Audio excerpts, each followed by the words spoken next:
Everybody, I'm Sean Reynolds from Sportsnet, about to be joined by Ken Wiebe from the Winnipeg Free Press. Together, we are Kenny and Renny, and this is the Kenny and Renny postgame show after, way after the Winnipeg Jets game against the Dallas Stars. We'll get to that. One of the reasons this is way after is because I was covering the Winnipeg Blue Bombers playing against the BC Lions in the West final. We've got shows that take care of that kind of stuff. Darren Bombing and Bonfire Sports will have taken a lot of you through that. So we don't need to do that. That's not what we're here for. We're here for post-game or post-Jets game shows. But I will say this, after going there fourth straight year, or fourth straight, I guess it's broken up by COVID, but fourth straight Grey Cup that the Winnipeg Blue Bombers will be going to. I think it's five straight. Five straight is the record, and five straight Grey Cup wins by the 78-82 Edmonton Eskimos. I know that kind of stuff because my father was a massive CFL fan. CFL first, ahead of hockey. He played football growing up, had terrible banged up knees to prove it. He was an Edmonton Eskimos fan, so I used to hear about that dynasty for years. Ladies and gentlemen, you're in the middle of witnessing a dynasty, regardless of what happens with the Winnipeg Blue Bombers in the Grey Cup. Soak it all in. I love that perspective that Sammy the Scarf brought to our show one of the nights that we had him on, where he said, like, just sit back, Winnipeggers. And I know everyone wants their team to win the Stanley Cup. Everyone wants their team to win a championship. But sometimes what you need to do along the way is just kind of enjoy the ride and just think of like what is happening in the moment. If you're a Winnipeg Blue Bomber fan, if you're a Winnipeg sports fan, there is like, just soak it all up, because it won't always be like this. This is amazing. And beyond that, if you're a Winnipeg Blue Bomber fan, give yourself a hearty pat on the back, because boy, oh boy, the class of the CFL, Winnipeg sports mania is alive and well when you go to Bomber games. It is an impressive sight to behold. People are having so much fun. The atmosphere of that place, any athlete at any level would be lucky to play in front of that building and those fans. Hat tip to the Winnipeg Blue Bombers organization for building the team that they've built over the years, for building the culture that they've built over the years, the way that those players handle that, and for building something alongside their fans and making their fans part of it, to the point that you get what I just witnessed when I was there earlier on tonight. Great stuff by them. Excellent. Now to the Jets game. I'll try and get to it as quickly as I possibly can, because Kenny's waiting in the wings here, and he's got a night that he needs to get back to. But I thought this was an interesting game. The Winnipeg Jets are a good team, ladies and gentlemen. I think a game like this tonight, even though they lose, is a great example that this is a good team. I already am at the stage where, yes, there's lots to come. I don't see a fall off the way that we saw the Jets absolutely fall off a cliff last year. I don't see that coming from this team this year. It's something that we can discuss. We don't have to do it on this show, but I'm kind of at the stage where I don't see that happening again. Adam Lowry's leadership, I think, is a big part of that. I think Blake Wheeler being gone from the room and the different culture in the room probably has a little bit of something to do with that. I think the lessons learned from last year, of them falling off that cliff, will have something to do with it. And the idea that this team, I started the last show off with it, the idea that this team bought back into Rick Bowness after his, disgusted comments, which were clearly taken as an attack by those players, to get back on side with what he's doing and be seeing the results. I don't see any of that kind of stuff happening again. I feel like I need to abandon my my pick at the beginning of the year, where I suggested I thought that the Winnipeg Jets are going to be on the outside looking in when it comes to the playoff picture. It's far more likely that I think the Jets end up in third in the Central, which is what Ken Wiebe had claimed would happen in this situation. I still think the Minnesota Wild are coming. They haven't had the best start to the season. They did something similar last year and finished hot. I'm not, like booking anything at this stage, but I just take a look at some of the teams that the Jets would be competing with for those third in the Central or 7th, 8th in the conference spots. And I just don't think those other teams have the teams to get past this Winnipeg Jets team. Give them credit. All that said, the Jets are a really great team, but darn, the Dallas Stars are a really great team. And I do think this is one of those nights that, the score clock at the end of it says 3-2. I thought, from watching that game tonight, the Dallas Stars gave a little bit of a lesson to the Winnipeg Jets. I thought that they were clearly the better team in that game. And a lot of lessons to be learned, something that was a theme of Scott Arneal's after the game that we should dive into.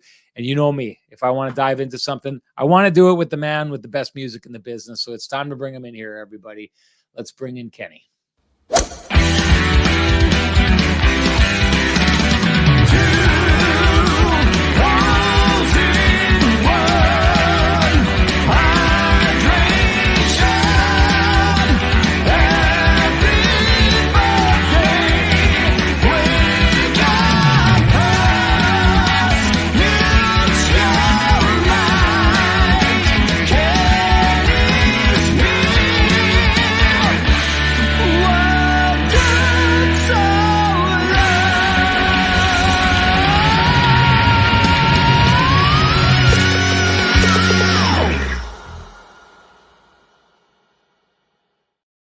Kenny, it's clear one of the two of us was dressed by Frankie and the boys. I'm sure you were earlier in the day. You've moved on with your day.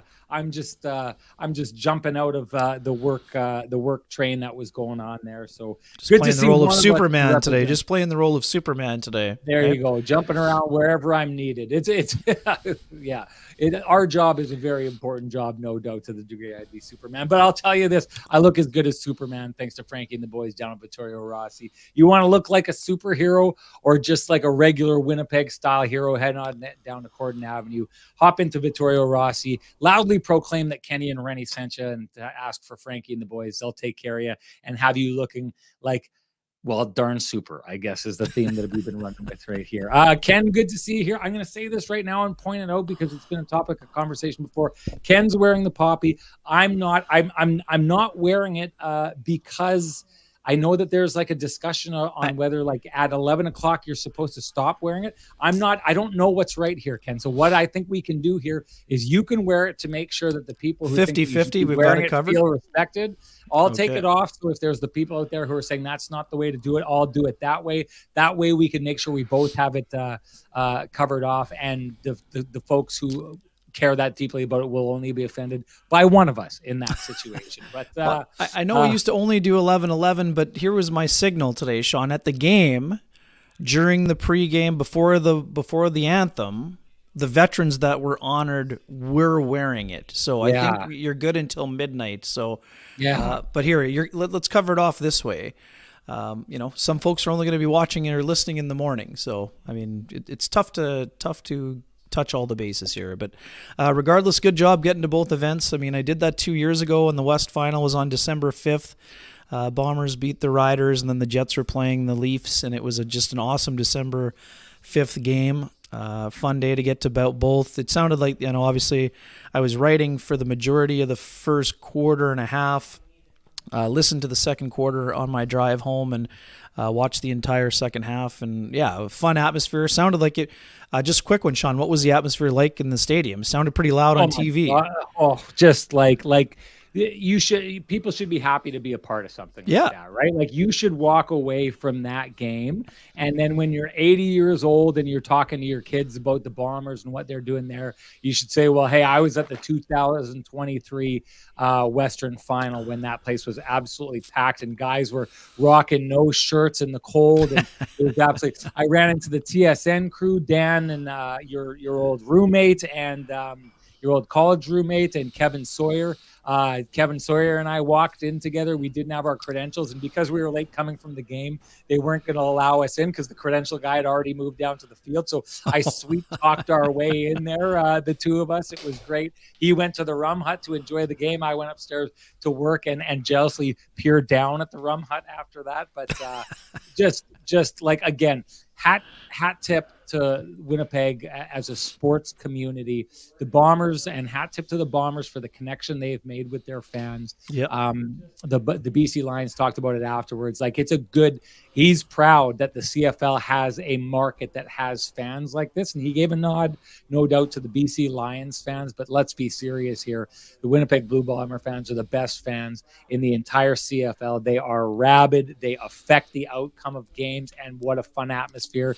Mark that one down. Hold on to the ticket if you were there, because that's the kind of game you want to prove to people you're at afterwards. Ken, before you move on, I wanted to, because people talked a little bit about the Poppy, I wanted to just say this while we were on my wife's grandfather was served in the Second World War, took injuries that ended up claiming his life a number of years later, shortened his lifespan.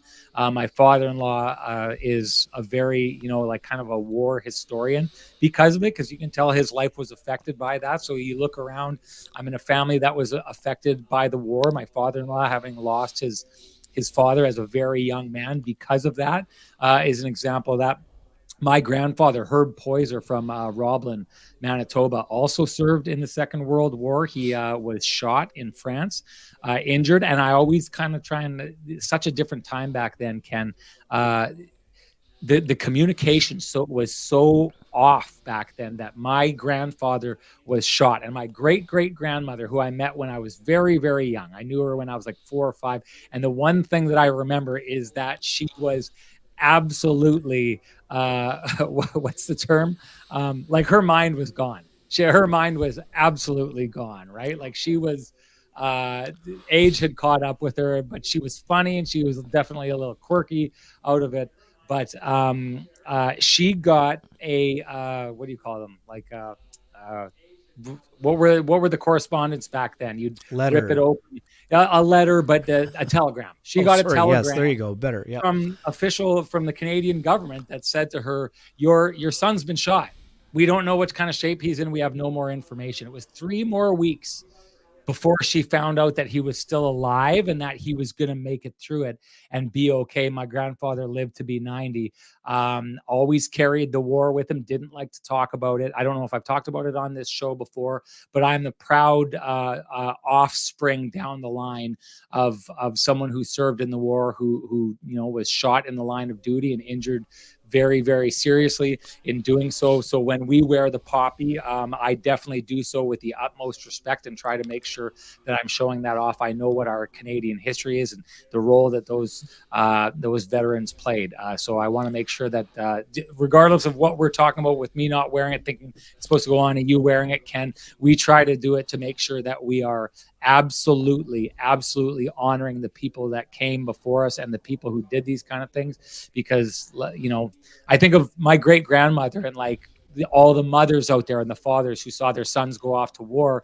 and didn't know if they'd come back, and these kind of stories. I can't imagine how hard it would be to know that your child was hurt and not know if they were going to be okay until 3 weeks afterwards. Those generations went through it, man. And boy, oh boy, do I respect them, have the utmost respect for them, and thank them for everything that they've done. And hopefully the way that we've worn our poppies and the things that we've said reflect that. Yeah. Thanks to everyone for their service, past, present, and future.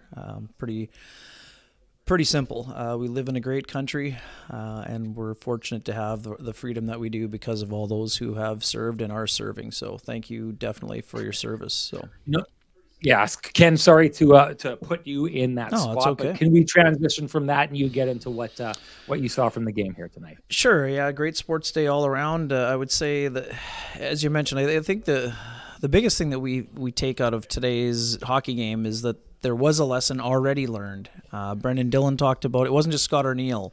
Brendan Dillon, very forthcoming in his post-game remarks.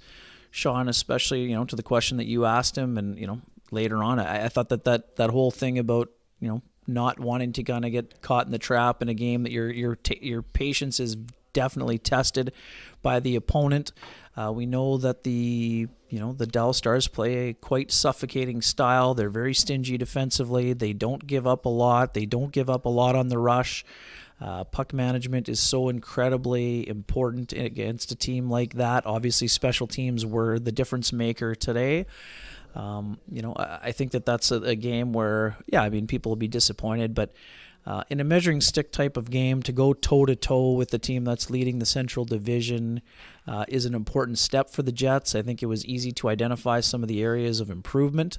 I love the way that Scott Arniel talked post-game about, those veteran teams they can sort of suck you into playing their style. And Sean, in a lot of ways, you and I discussed this during the first intermission. I mean, the Stars did to the Jets what the Jets have been doing to teams like the Arizona Coyotes, the St. Louis Blues, the Nashville Predators, sort of forcing their opponents into making mistakes. And this is the thing, the Jets didn't play poorly. There just were a couple of critical errors that ended up in the back of their net. Their special teams couldn't bail them out.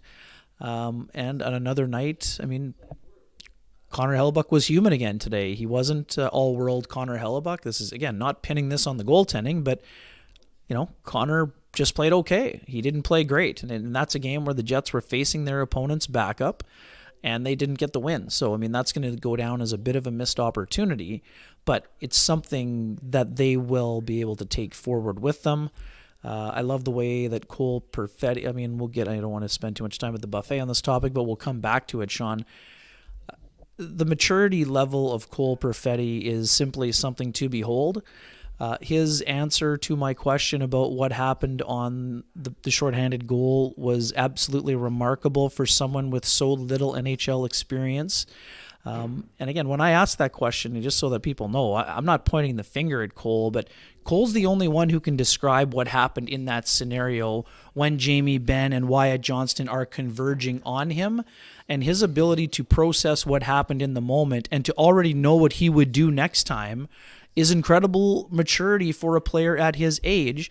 And Scott Arniel was also quick to point out that it wasn't necessarily only Cole. Like they put him in a tough spot by how the puck came to him on the boards with two players converging on him. So I loved what he said. I love that he's already knows what he's going to do the next time he gets put in that spot.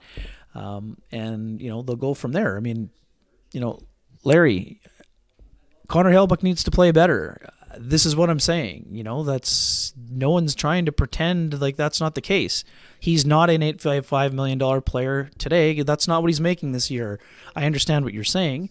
Connor Hellebuyck has not been Superman this year. He had 3 great games in a row. Outside of that, he has been fairly pedestrian this year. The team could play better in front of him, sure, but right now Connor's not playing his best. No doubt. Sorry, did you want to continue with the point you were making before you got sidetracked there? Sorry, it looked like my screen was freezing. So outside of that, the Jets played a solid game. They had, puck on their stick.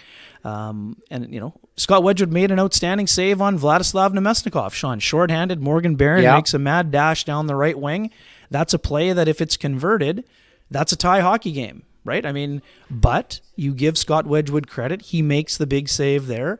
And that is the difference in this hockey game. So, it's not to say, Connor got outplayed by the backup, but tonight the backup was very good and Connor was just mediocre. So, and we know that he has the ability to be a difference maker.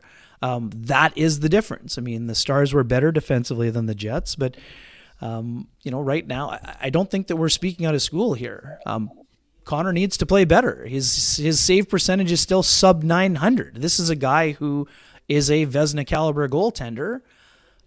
Right now he's not playing at that level. I expect him to turn things around and get it going. That's what Connor Hellebuyck does. But right now, we learned that the Dallas Stars have one of the best defensive hockey teams in the NHL. And that allows their goaltender, whether it's Jake Ottinger, who's off to an outstanding start, or Scott Wedgwood, to be in a good spot. And they put their goalies in a good spot, and their goalies are playing very well. So Tracy Okranek asked, does Hellebuyck have an injury? I can't imagine the Jets have rolled out Connor Hellebuyck for 11 out of 14 starts if he's not fully healthy. That wouldn't be something that the Jets would be doing. Outside of that, a couple things stood out for me, Sean. I thought Nikolai Ehlers had one of his better games. I thought he was the best Jet tonight. Yeah, that's what I mean. So he was the best Jet. He was moving his feet the way that we're used to him seeing. He set up Cole Perfetti for a couple dynamite chances in the hockey game.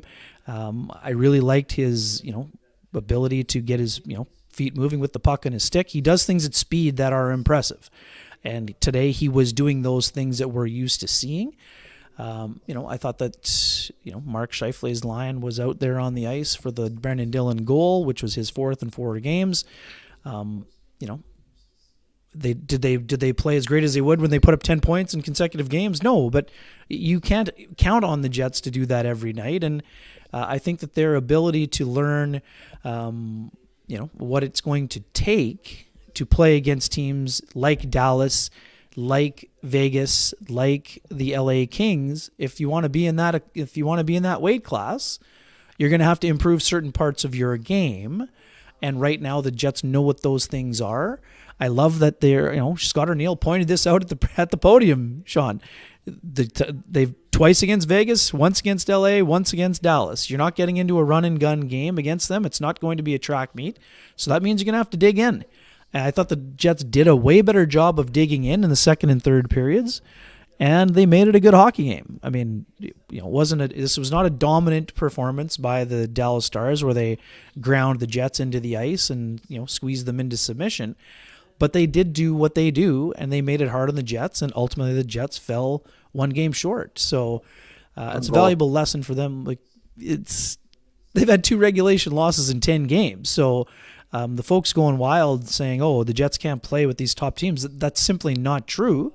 But they still have room to grow, and that's what the season's about. That's why you learn a lot about your team in the first quarter, and we're also going to learn a ton about the Jets in the second quarter, and then we're going to learn about them in the third, and then we're going to learn about them down the stretch because it gets harder. The next time you flip the calendar, it's only getting harder. I think I see the game a little bit different than you do in the way that, I walk away from this game and I think that solidly Dallas showed me that they were the better team. For sure they were the better team, and I'm not disputing that. I just don't think that it was a clear-cut game.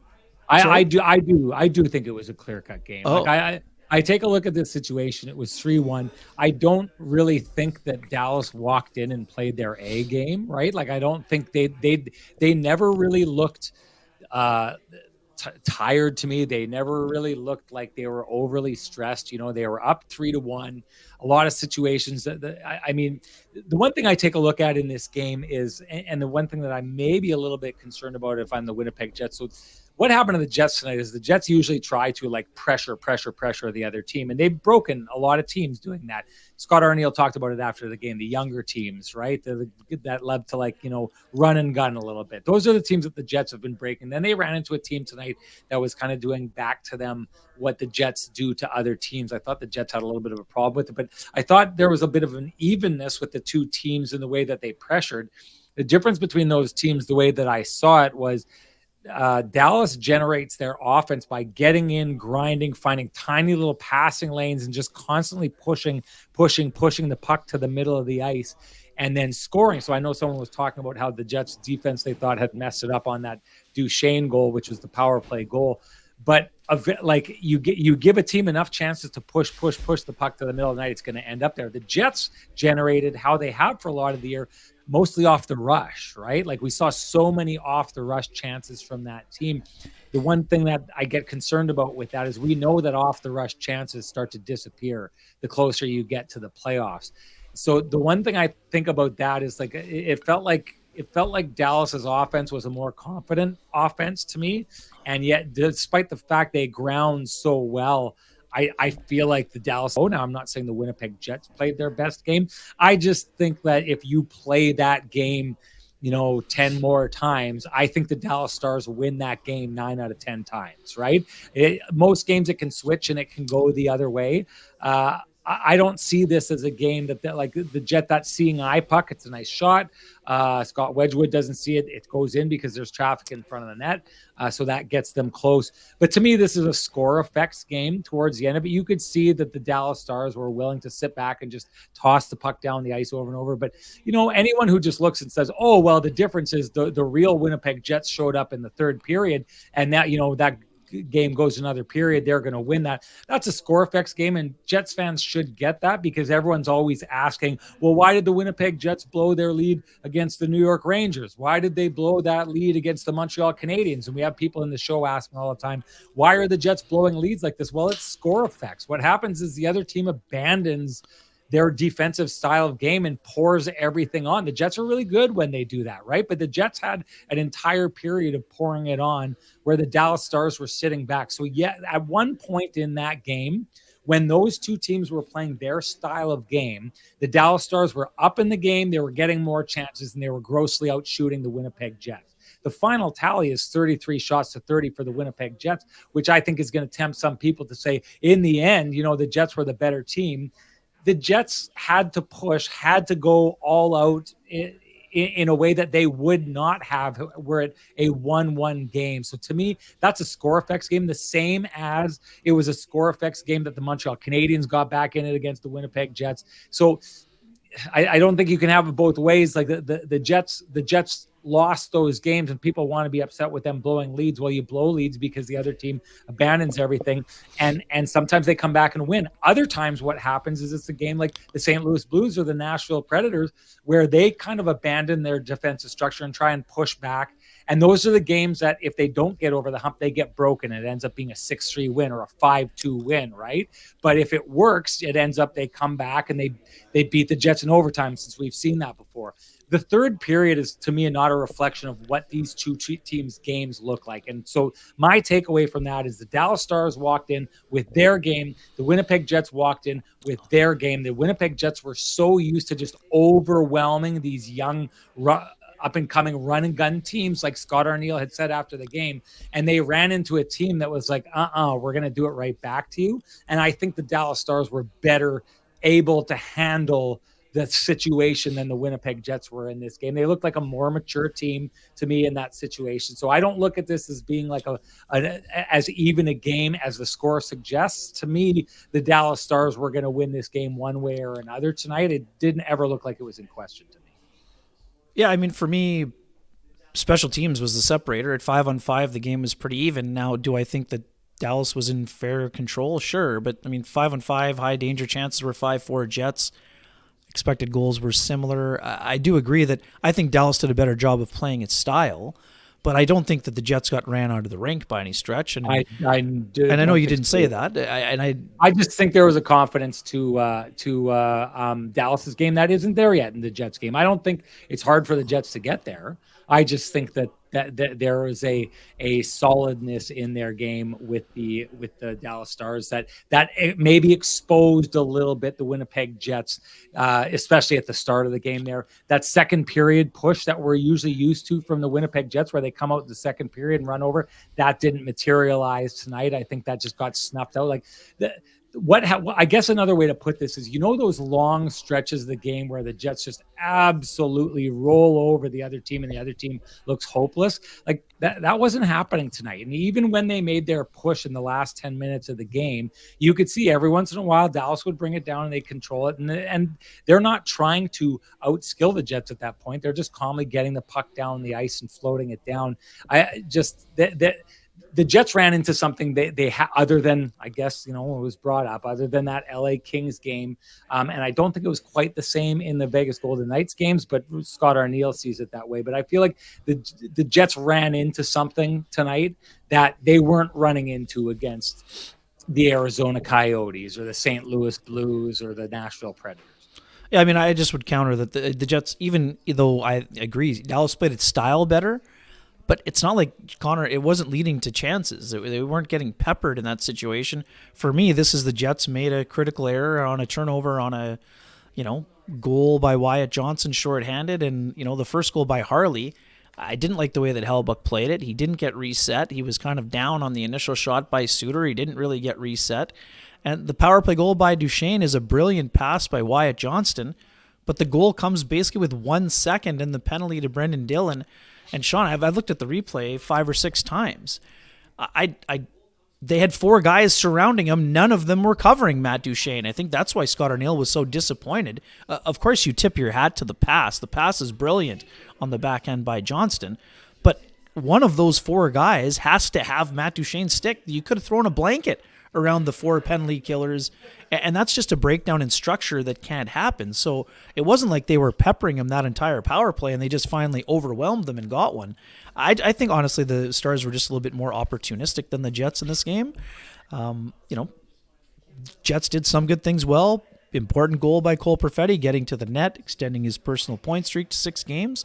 And at the end of the day, it's a one-shot hockey game, but I'm not disputing that the Stars played better. Right now, the Stars are in an interesting spot. The Stars remind me of the 2019-20 Jets, Sean.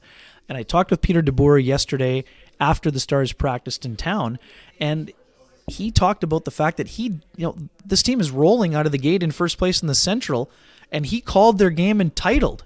He thought that they were just kind of showing up, sort of throwing your sticks in the middle and expecting to win. So to me, this was a game where they were challenged by their head coach to be crisper, and they were crisper. They were the better team. I just think it was maybe a closer game. And again, we're not here saying, good job by the Jets, moral victory, you hung around. That's not what we're saying. I just don't think that the Jets were that far off in the game. And, they have work to do. I mean, we've been talking about this for weeks. I would say the encouraging part for the Jets, their second line played probably its best game of the year. And not just because Perfetti got the goal. We talked earlier, Ehlers very good. Nemesnikov was involved. A couple more untimely penalties here and there. But, there was a lot for the Jets to build on, I would say, in that game. But, yeah, I mean, the Stars look like a team that went to the conference final last year, and that's what those teams look like. But now they got to find the juice to be at that level a lot because, Jake Ottinger told me yesterday, the Dallas Stars are not sneaking up on teams. They are a legit Stanley Cup contender, and if the Jets want to be a Stanley Cup contender, they're going to need to elevate their game to where teams like LA, Vegas, Dallas are at right now because those teams are playing well. And, we expect Colorado to be a very dangerous team in this division, Sean. They're getting the doors blown off by the St. Louis Blues tonight, which is a bit of a surprise based on what we saw from St. Louis earlier this week. But, that's the beauty of the Central Division. Yeah. Sorry, it sounded like you were going to say more. Hey, Ken, give Sweet Lou a shout out before we move on. Yeah, for folks who have realty needs they would like to have met, whether you're buying, whether you're selling, whether you're curious about what the house on the corner might be going for, you should contact our good friend Lou Ferlin of Royal LePage Dynamic Realty. Oh, did I do there, Sean? What am I doing? What are you doing? Sorry. Yeah, what's going on? I had you all teed up and everything. Yeah, good job. Wow. Good job. 204-791-9971. Or at the office, 204-989-5000. His email is Lou Ferlin, or lou@louferlin.ca. That's LOU@LOUFURLAN.ca. Lou Ferlin, excellent realtor, excellent human being, and excellent supporter of the community, including this podcast. I think Ken just earned the pristine wake-up call of the game there by switching. Okay. It wasn't a switch. It was, just trying to line things up.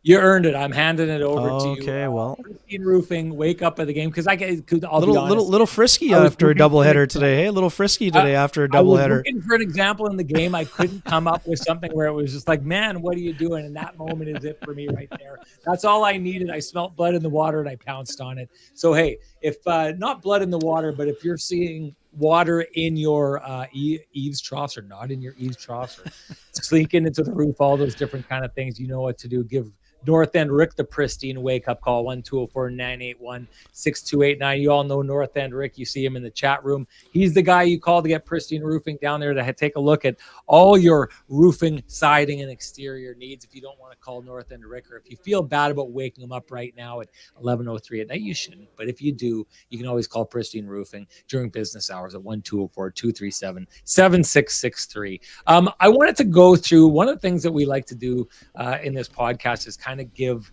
a little bit of the journalistic background, the process, right? So I'm going to do that in a moment right here. I know that I got a message from Shane earlier on in the show. Shane Watson, who's been to a number of our live events, a guy who's been tuning in for a long time. And he'd said Dallas is doing to the Jets what the Jets do to other teams. I thought that was bang on. I think that's maybe a good way of getting to this. The one thing I was thinking during the game was I thought the Jets, especially in the beginning of the game, when I think the shots were like 7-1 at some point or something. They were, yeah. I thought the Jets were getting a taste of their own medicine, is how I would have put it. And so this is how, like, I'll tell you my journalistic process. After that's happening, I'm kind of thinking as that's going on there, because the Jets are winning certain games against, I thought their three previous wins had all looked very, very similar. They broke teams. They broke them with this aggressive style.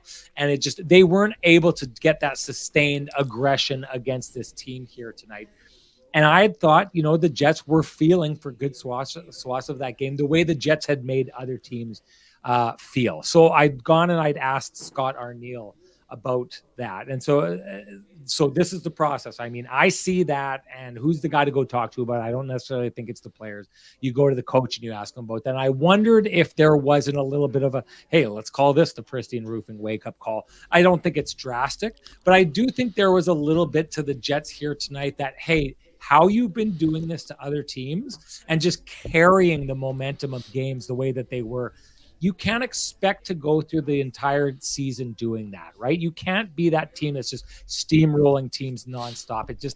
There's very few teams in the history of the game that have been like that. And I think, like, hey, if you think that the Winnipeg Jets are going to be that this year, here's your Pristine Roofing wake-up call. That's not what's going to happen. They don't have a roster that is so far ahead of everyone else in the league that it would be like that. So I was wondering tonight about, like, if you're the Jets, what you take away from the idea that you've just pummeled the three previous teams. And then you walk into a game like that, and now you've got to try and figure out a way to win a game where you're not just steamrolling the other team. Now you got to find a way to be the team that's got steamrolled a little bit and find a different way to get around that. So I'd asked Scott Arniel about the idea of there being a lesson in that. I thought his answer was great, Ken. Just basically, I thought what I took away from that, you touched on it a little bit there, but it goes back to the idea that I don't think that, like, I think that the Dallas Stars were clearly the better team in this game. I'm not saying it's a bad game by the Winnipeg Jets. I'm not saying they can't get to that level, but I see the game a little bit different than yourself and maybe a lot of people in the chat room. But I thought that the Dallas Stars were the class of that game.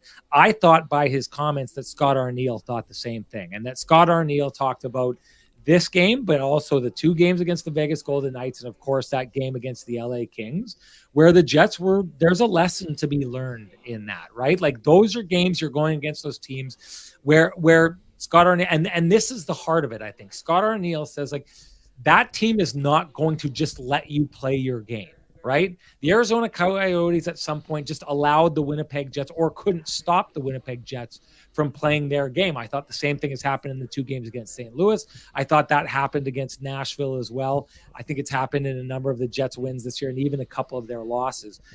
But the four games that he brought up, the LA Kings game, the two against Vegas, and the one tonight, today against the Dallas Stars, I think the message coming out of that from their head coach is, like, if you think that you're just going to get in there and be able to dominate this team all night and win the game, that's not what's going to happen.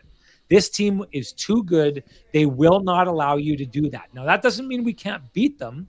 It just means we need to beat them in a different way. We need to allow ourselves to lose portions of the game, but come back and go in there. I thought the Jets tried to do it. It's funny you think that the Stars were the more opportunistic of the two teams.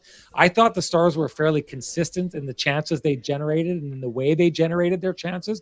And it was the Jets who, like, boom, pop, all of a sudden the puck's coming out and it's an odd man rush going the other way, and they're almost getting an opportunity. The Vladislav Nemestikov play is one of those. The Cole Perfetti breakaway is one of those. The Jets, I thought, were the far more of the two opportunistic teams. And hey, maybe that's how you get your way back into a game. I don't think you can count on that, though. And I thought the interesting part about that, from, like, seeing what I saw there and asking the head coach about it, I thought that it was a really interesting take from Scott Arniel, who I took away from it. Ken, maybe you'll take away something different. You can weigh in on it. But I thought the takeaway that he had from that is, like, we need to be prepared to go up against these teams because we've lost against the four of them. We need to be prepared to go up against those teams, realize that they're not just going to let us play Winnipeg Jets hockey all night, that we're going to have to play a little bit of their style, a little bit of our style, and find a way to come out on top. And I think that he's pointed out that those four games are examples that the Jets just haven't been able to get there yet. Well, here is a direct quote. So, I mean, I know what you're saying. They're another veteran team, Arniel said, a big veteran team. They're not going to give you a lot of room to play a wide open, skilled game. They're going to make you earn every inch of your ice, and we saw a lot of that. I thought the first two periods, we turned some pucks over on sort of soft plays into the middle of the ice, whether it was in our own end or in the neutral zone or even the offensive zone. They're a veteran group that are willing to, or that are waiting for you to make mistakes, and we made it on the penalty kill or the power play or even the 1 5-on-5. So it's a lesson to be learned. So, I mean, they didn't have their A+ game.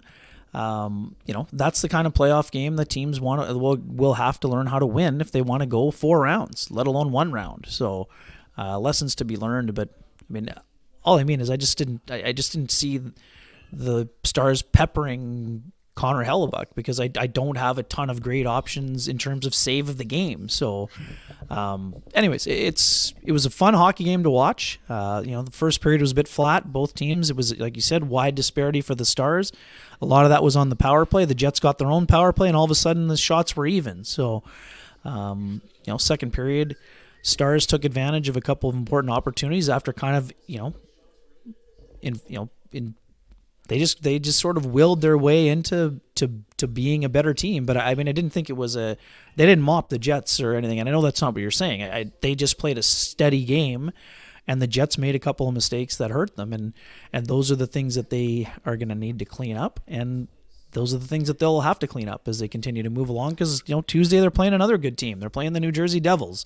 And even though the Devils have been a little bit up and down this year, they're a Stanley Cup contender in the eyes of many, and they play a pretty wide open game. They play a different style. They'll play a little bit more of a wide open game. So now we're going to test those theories again. Now, can the Jets force them into making errors, or what will New Jersey do? It'll be a fun game on Tuesday also. I think Schickster is just I don't know if he's countering what I'm saying, but he's kind of perfectly making the point of what I'm saying when he says we didn't get caved in by the Stars. Yeah, they were better, but overall we did well enough and saw what the next level will be. Like this is what I'm saying, and I said it off the top of the show. I think that this is a good game for the Winnipeg Jets because they didn't fold under the pressure that was created there. Right. I just think this is laid out in front of them. I think this is a better example. Like you're taking a look at what happened in that LA game when they got pushed back against a team that wasn't going to allow them to just roll over them. And they broke in that game, just like they broke a number of teams recently. I think they broke in that game. And I think against they were able to carry the play more in those other games against the Golden Knights. So I take a look at those Golden Knights games, and I just think that it's a skill difference in that game. Like a depth of that lineup is what came out ahead of that. This to me is more like that LA game. And I like their response more. So let me try and make this clear, because there's certain people like MB Ball Hockey seems like he's entirely missing everything I'm saying here over and over and over again. So maybe I'm not making myself clear. Some people like Schickster seem to be getting it. Some people are entirely missing the mark on this. This is a game, I think, and I'll say it clearly, the Dallas Stars, I think, were the better team. I think entirely they win the game 9 times out of 10 when you factor in bounces and all those things, because I think their style of game, they executed it better. They're the better team. But Schickster nails it here again when he says, yeah, they were better, but overall we did well enough and saw what next level would be. You're not winning the Stanley Cup here today. The Winnipeg Jets are taking a look and seeing what the upper crust looks like, right? They got to look at it against the LA Kings. They got to look at it against the Vegas Golden Knights. They got to look at it against the Dallas Stars. 4 games that they lost this year. What we're seeing from the Winnipeg Jets, because what is this, their 6th loss of the year, Ken? Fifth outright loss? 5th, yeah. 7-5. So here we are. Basically what we're seeing from the Winnipeg Jets is, for the most part, they are beating the teams other than the upper crust. But the upper crust of the league, they're not necessarily getting past. Another upper crust team, the New York Rangers, they took them to the wall, but the Rangers end up coming out on top in that game. The point of what we're talking about here is the Jets are right there. And that's, I guess, what I'm trying to get across here. I don't think they're at that level yet. I think the fact that they keep losing to those teams tells us that they're not there. But I like their reaction in this game. I like that they don't break. I like that they push back. I like that as they pour it on in the third period, they almost get themselves back into this game.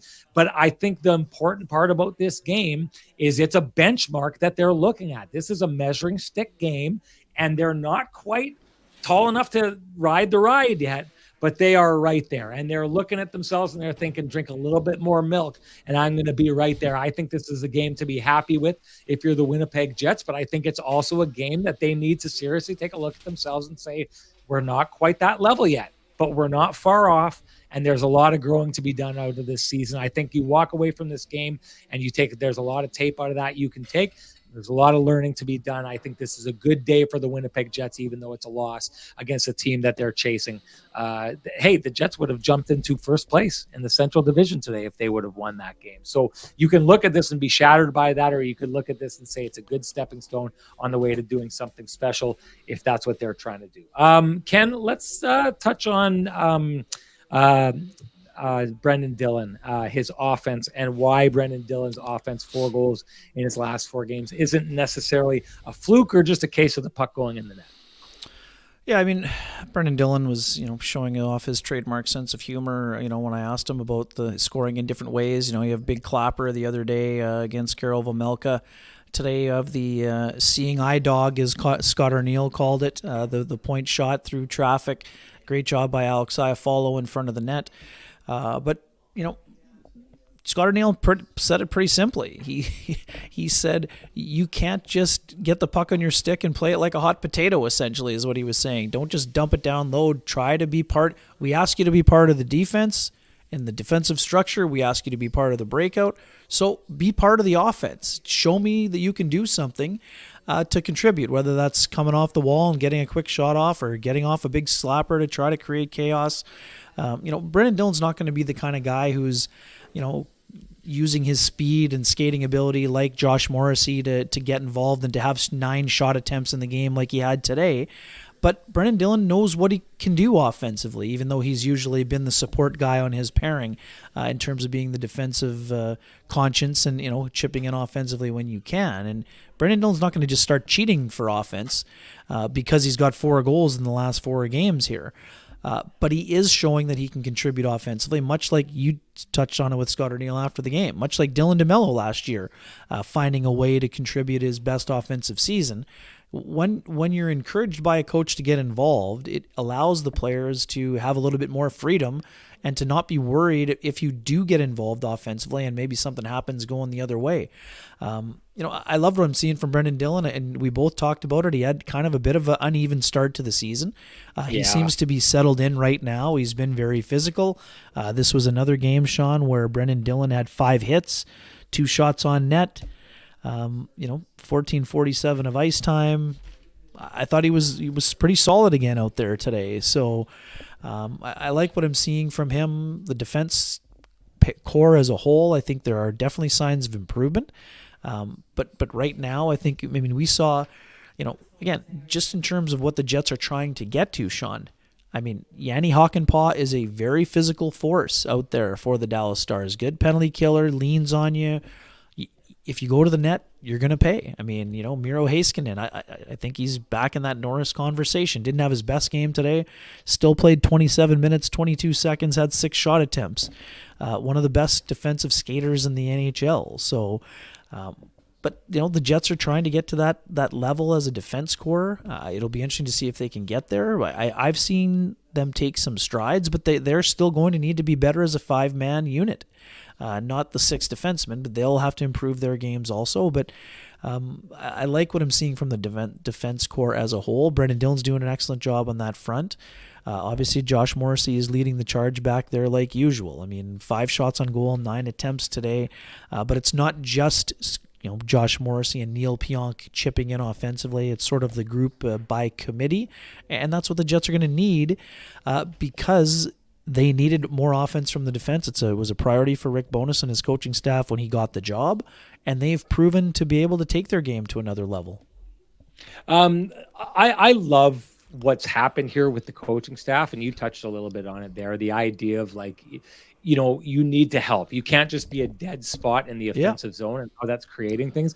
I wonder, you touched on the idea of Brendan Dillon having a little bit of a rocky start to the season. And I've touched a little bit on the aggression versus passivity kind of angle of the Winnipeg Jets.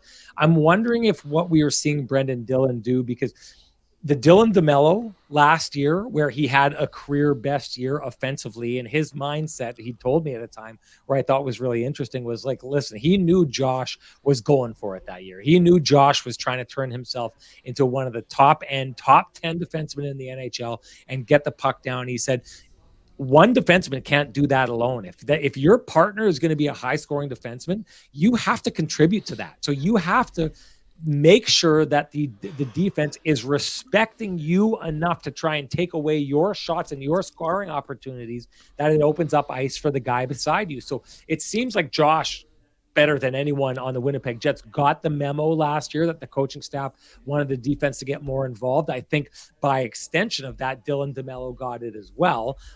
Neil Pionk, I'm actually kind of surprised. I was going to ask your opinion on that, Ken. The idea that on a team where the coaches are trying to get more out of their defense offensively, he was a guy who's shown in years past that there was a level that he could get to. I thought maybe he's a guy who should get back to that. We haven't necessarily seen it, but it seems to me that Brendan Dillon has always been a very stay-at-home defensive kind of guy, right? And then all of a sudden he's got these coaches who are asking him to do more.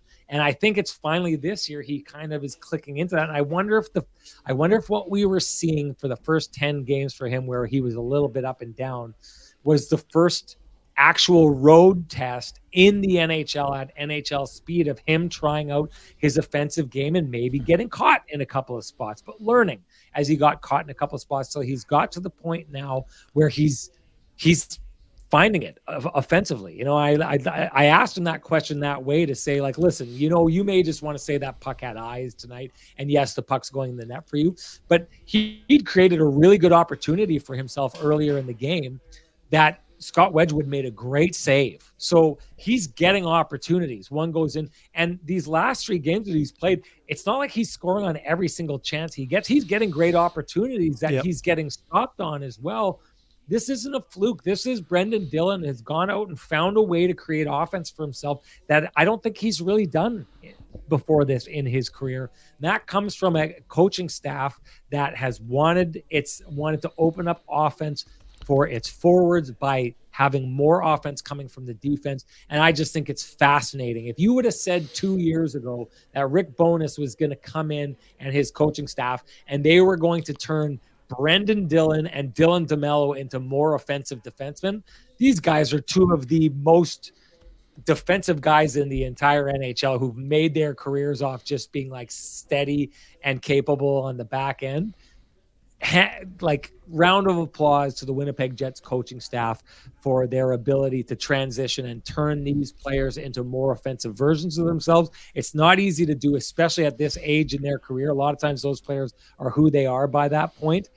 The Winnipeg Jets coaching staff had a vision that included making these guys more offensive, and we're seeing it happen. I want to throw a shout out to Cambrian Credit Union just for, you want to talk about solutions to problems that maybe you didn't know existed. You got a great story from Stacy about Cambrian and how they helped you guys solve a problem down the stretch, Ken. Yeah, no doubt. We had a U.S. property that we owned with a couple of friends here. That's where we are tonight. The CRA needed some paperwork, and the good folks at Cambrian were able to go out of their way to make sure Stacy was able to get that paperwork over to the good folks at CRA, and we were very appreciative of that. That's for sure. No doubt. So another give them great a shout example. out. I mean, not only are they doing that, but of course just the steadiness of their banking and what they do here with their sponsorships, donations. In 2021, committed $280,000 in donations and $116,000 in sponsorships. Just absolutely tied up in the community. They're doing great work. Ken, we're running out of time here, so let's get to it. What is your keg save of the game, my friend? Yeah, definitely. I mean, we touched on it earlier. Wedgwood on Vladislav Nemestikov, to me, is the save of the game. Great pass by Morgan Barron, and a great shot. And this wasn't a thing where he shot him in the pillows. This basically, Wedgwood stretched out as far as he could, and the right skate / pad got over there and prevented the shorthanded goal from tying up the game. So, to me, that was the best save of the game. Okay. You're keeping it tight here tonight, Ken. Great job. Let me just get this comment off the screen. I wanted to run the board here. Hey, all you out there, Ken just saved with you his keg save of the game. You should do the same thing. Why? Well, if you do, one, you get to have your opinion peer reviewed here in our chat room, which is all ideas should be put through the test of fire, and there's no test of fire like throwing something out into the K&R chat room. But another reason you should do it is because if you do it, you're automatically entered to win a $50 gift certificate to one of the 3 keg locations here in the city of Winnipeg. They're making it rain this year, and they're making it rain today from our last show for Steph Ballingall. So there you go, another K&R regular at the party. Steph Ballingall's number was called tonight, and I saw her in the chat room earlier on. Steph, you've won a $50 gift certificate to the keg. You know what to do. You've done it before. Direct message me at SN Sean Reynolds. Send me your full name, which I know, and your email, which I probably have, but you got to send it to me anyway. And I will send you your $50 gift certificate for use at one of the 3 fine keg locations in the city of Winnipeg here, each more beautiful than the last. Congratulations, Steph. Do your thing. And now let's move on to the TCB lamplighter. Ken, who do you got? Yeah, you know what? For me, it's going to be the Perfetti goal. Obviously, honorable mention to Brendan Dillon, who is on fire with 4 goals in 4 games. But for me, the fact that Perfetti scored the goal just over 3 minutes after making the turnover along the boards that led to that Wyatt Johnston shorty. For me, a lot of things on that play. Great response by Perfetti. Great job getting to the blue paint, and great finish at a time where the Jets really needed something from him. He's been doing a great job, up to 4 goals himself here. Since moving to the wing, he's been absolutely great, and the Jets need him to be great. And as Brendan Dillon pointed out, he's Sean, we talked about this from the very beginning. Cole Perfetti isn't asked to be a complimentary player anymore. They're asking him to be a primary scorer. And right now he has been that. I think he's up to 11 points now, 4th on the team in scoring, and he's doing an excellent job on that front. So, so it's impressive. Sorry, I just read your note to me. All right. The read is literally in that same chat. It's right above what you just sent to me. Or did you not see it there? No, it's not. Anyway, sorry, buddy.